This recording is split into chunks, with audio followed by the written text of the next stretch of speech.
Assalomu alaykum, hurmatli pensionerlar va pensiya yoshiga yaqinlashayotgan qadrli fuqarolar.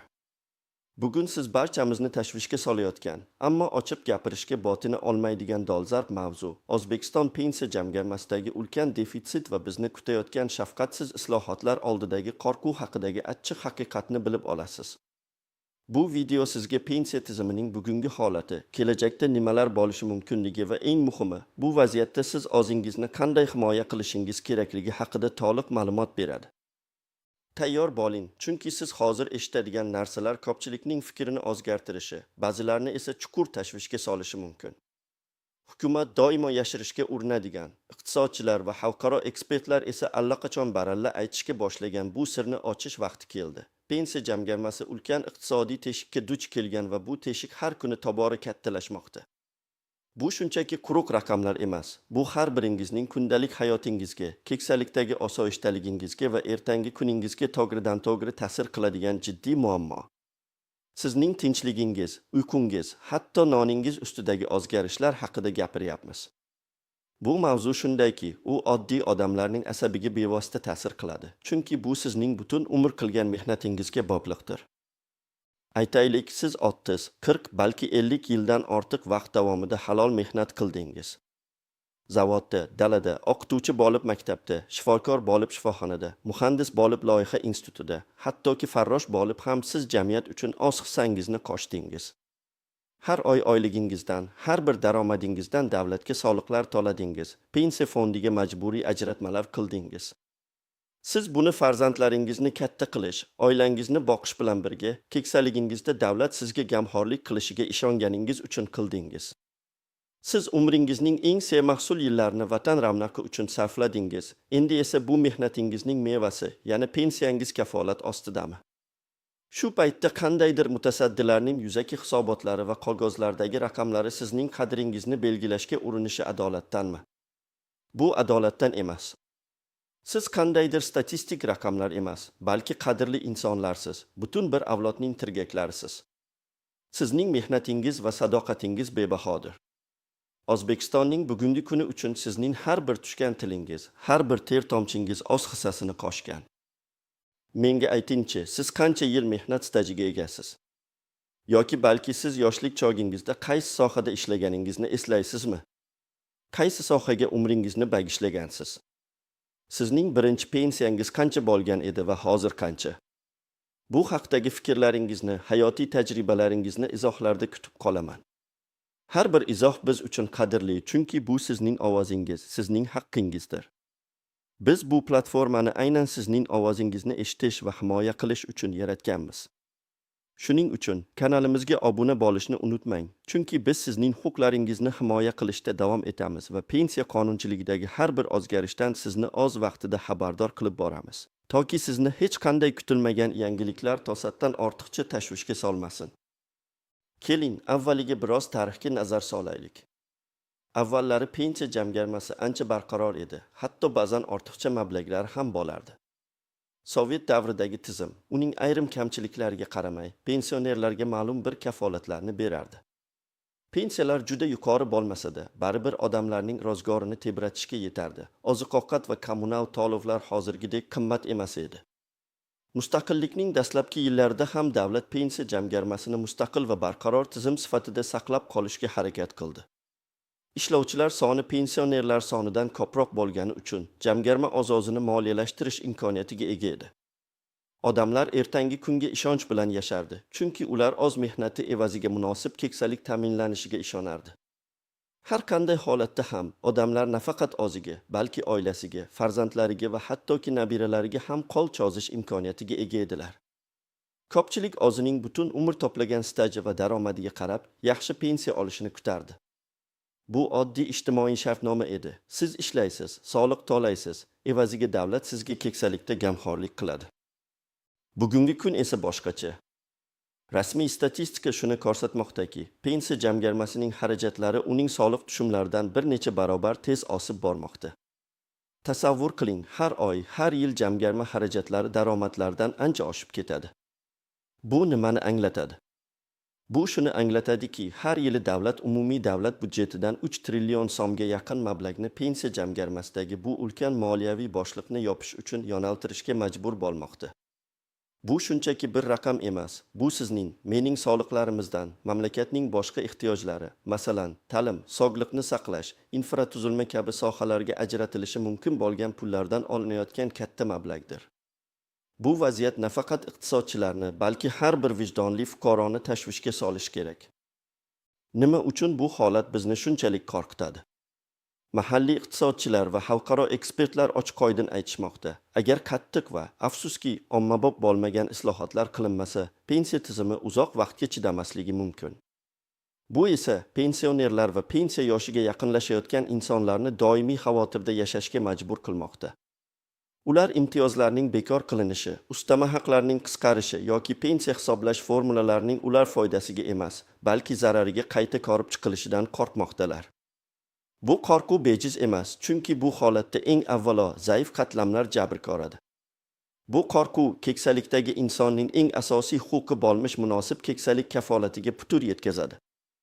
Sizning keksaligingizda farzandlaringizga yuk bo'lishdan ko'ra, ularga yordam berishni xohlaganingizni bilaman.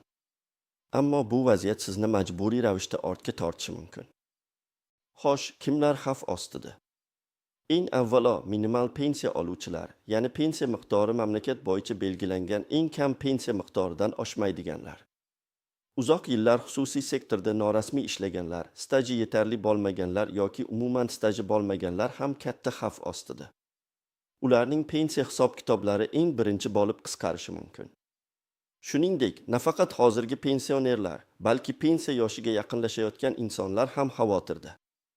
Ular bugungi qoidalarga asoslanib pensiyaga chiqishni rejalashtirgan, ammo tizimdagi o'zgarishlar ularning rejalari va umidlarini puchga chiqarishi mumkin. Masalan, pensiya yoshining oshirilishi, staj talablarining kuchaytirilishi yoki hisoblash tartibining o'zgarishi kabi holatlar ularning taqdiriga jiddiy ta'sir ko'rsatadi. Bu odamlarning butun hayot rejasini ostin-ustun qilib yuborishi mumkin. Lekin hamma ham xavf ostida emas. Ba'zi toifadagi pensionerlarga esa oshirishlar, imtiyozlar va qo'shimcha to'lovlar kutilishi mumkin. Bu asosan imtiyozli toifadagilar, masalan, harbiy xizmatchilar, nogironligi bor shaxslar, yadro sinovlari qurbonlari, Chernobil AESdagi avariya oqibatlarini bartaraf etishda qatnashganlar, ba'zi tibbiyot xodimlari yoki o'ta xavfli sharoitlarda ishlaganlar kabi tor doiradagi shaxslardir.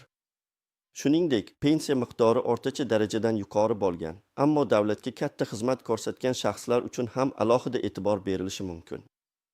Biroq bu kichik guruhni tashkil etadi va pensiya jamg'armasidagi umumiy defitsit muammosini hal qilmaydi.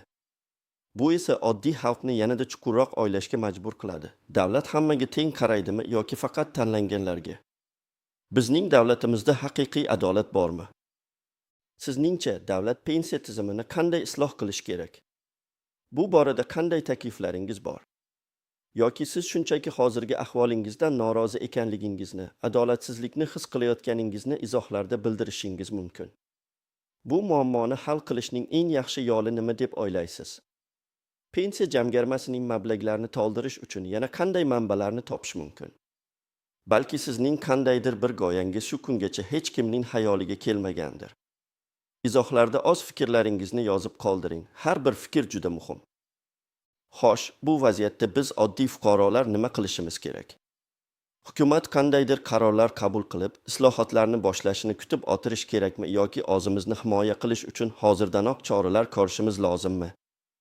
Men sizga bir necha muhim tavsiyalar beraman. Ular sizga bu noaniq davrda biroz bo'lsa-da yordam berishi mumkin. Birinchidan, huquqiy savodxonligingizni oshiring. Pensiya qonunchiligidagi har bir o'zgarishni kuzatib boring. Bizning kanalimiz aynan shu maqsadda xizmat qiladi. Qanday imtiyozlar mavjud? Pensiya hisoblash formulalari qanday ishlaydi? Qanday hujjatlar talab qilinadi? Bularning barchasini bilib oling. Agar biror qonun o'zgarishi mumkin bo'lsa, buning sizga qanday ta'sir qilishini tushunishga harakat qiling. Bu sizga kutilmagan vaziyatlarga tayyor turishga yordam beradi. Pensiya fondiga murojaat qilishdan yoki huquqiy maslahatchiga borishdan tortinmang. O'z huquqlaringizni biling va ularni himoya qilishdan qo'rqmang. Davlat organlarining eshiklarini taqillating. O'zingizga tegishli savollarni bering, javoblarni talab qiling. Ikkinchidan, shaxsiy jamg'armalaringizni himoya qiling va ularni diversifikatsiya qiling, ya'ni mablag'laringizni bir joyda saqlamang.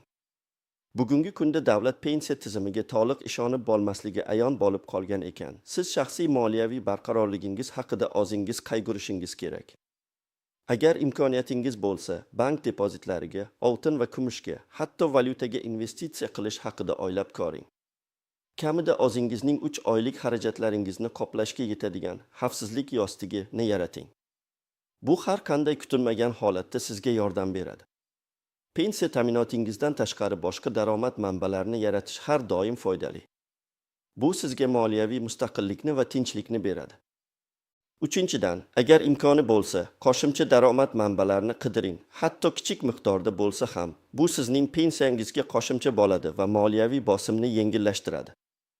Ba'zi keksalar oz bog'larda yetishtirgan mahsulotlarni sotishadi, boshqalari tikuvchilik, hunarmandchilik bilan shug'ullanishadi. Agar internetdan foydalanishni bilsangiz, onlayn tarzda ham turli ishlarni topish mumkin. Masalan, repetitorlik qilish, maslahatlar berish yoki oddiy onlayn yordam xizmatlarini ko'rsatish. Har bir qo'shimcha son sizning erkinligingiz va mustaqilligingizni mustahkamlaydi. Farzandlaringizga yuk bo'lmaslik uchun bu muhimdir. To'rtinchidan, jamoatchilik nazoratini kuchaytiring. Pensiya tizimining shaffofligi va hisobdorligi talab qiling. Agar siz o'zingizning pensiyangiz bilan bog'liq qandaydir nohaqliklarga duch kelsangiz, bu haqda jim o'tirmang. OAVga, deputatlarga, fuqarolik jamiyati institutlariga murojaat qiling. Bir kishi hech narsani o'zgartira olmaydi deb o'ylamang. Ko'pchilikning ovozi hukumatga yetib boradi va uni o'ylashga majbur qiladi. Bizning kanalimiz ham sizning bu haqdagi shikoyatlaringizni eshitishga va ularni yoritishga tayyor. Beshinchidan, sog'ligingizga g'amxo'rlik qiling. Keksalikda eng katta boylik bu sog'likdir. Sog'lom turmush tarzi nafaqat dorilarga ketadigan xarajatlaringizni kamaytiradi, balki sizga uzoq umr ko'rish va hayotdan zavqlanish imkoniyatini beradi. Harakatda bo'ling, to'g'ri ovqatlaning, stressdan uzoq bo'lishga harakat qiling. Bu sizning moliyaviy ahvolingizga ham ijobiy ta'sir ko'rsatadi, chunki davolanishga pul sarflash shart bo'lmaydi. Oltinchidan, o'zingizni yolg'iz his qilmang. Qariyalar uchun mo'ljallangan ijtimoiy tashkilotlarga qo'shiling, jamoatchilik ishlarida faol qatnashing. Bu nafaqat sizni ruhan tetiklashtiradi, balki yangi bilim va imkoniyatlar eshigini ochadi. Boshqa pensionerlar bilan muloqot qilish orqali siz o'zingizga yordam beradigan ma'lumotlarni olishingiz mumkin. Birgalikda har qanday muammoni yengish osonroq. Bugungi videoda biz pensiya jamg'armasidagi ulkan defitsit va kelajakdagi islohotlar oldidagi qo'rquv haqida batafsil gaplashdik. Biz bu muammoning ildizlarini, uning sizning hayotingizga ta'sirini va bu vaziyatda o'zingizni qanday himoya qilish mumkinligini ko'rib chiqdik. Endi savol tugiladi. Sizningcha, hukumat oddiy pensionerning halol mehnati evaziga ta'minlangan munosib keksalikni ta'minlay oladimi yoki bizni og'ir va kutilmagan sinovlar kutmoqdami? Siz bu holatga, ya'ni hayotingizdagi kutilmagan o'zgarishlarga tayyormisiz? Siz bu masala bo'yicha qanday fikrdasiz? Izohlarda o'z javoblaringizni va mulohazalaringizni kutib qolamiz. Bizning kanalimiz sizning doimo himoyachingiz bo'lib qoladi. E'tiboringiz uchun rahmat.